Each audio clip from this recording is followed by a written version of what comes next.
When I was putting together ArcheryTalk's 2017 hunting bow project, one of the first calls I made was to Mathews, and they sent over a Halon 32 for testing. This bow is set up with a QAD Ultra Rest, a Trophy Ridge React H5 sight, and a Stinger Counterslide stabilizer. This bow has an axle-to-axle length of 32 inches, a brace height of 6 inches, an IBO rated speed of 343 feet per second, and a mass weight of 4.73 pounds. The bow has a retail price of $1,099.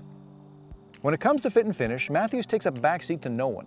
My Halon 32 test bow came dressed in Lost Camo XD, which looks great on the stout-looking long riser. I think this is my favorite-looking hunting bow of the year. String and cables are holding up well, though the end loops aren't served on this bow, which I'm not a fan of, but that's just personal preference. Pick up a Halon 32 and you'll notice that it's not the lightest bow around. This long riser adds a little bit of weight, but I really like how stout this bow is, and it really does feel nice and stable when I'm at draw. The grip on the Halon 32 is not my favorite. I do like it a little better than the one I tested on the TRX-7 earlier this year, but for whatever reason the Mathews grip just doesn't feel perfectly comfortable in my hand.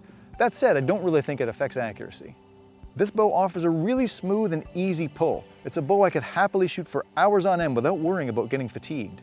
The draw is so nice that I consider going up a few pounds in draw weight. A generous valley and high let-off means I can relax on the shot.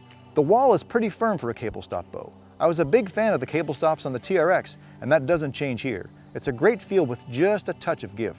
As far as accuracy goes, the Halon 32 is a heck of a shooter. I was happily slapping arrows at 20 and 30 yards and shooting nice groups at 40 yards and beyond. Tuning the Halon 32 was pretty straightforward.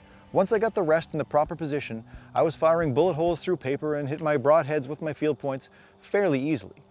One thing I am noticing is a little bit of cam lean at full draw off to the right-hand side.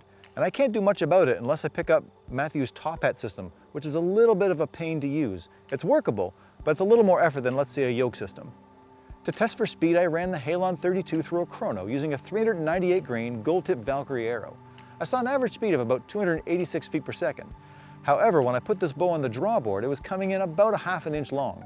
That might have something to do with me turning the bow down from 70 to 60 pounds, but with that extra half an inch of draw length, you're going to lose 3, 4, 5 feet per second.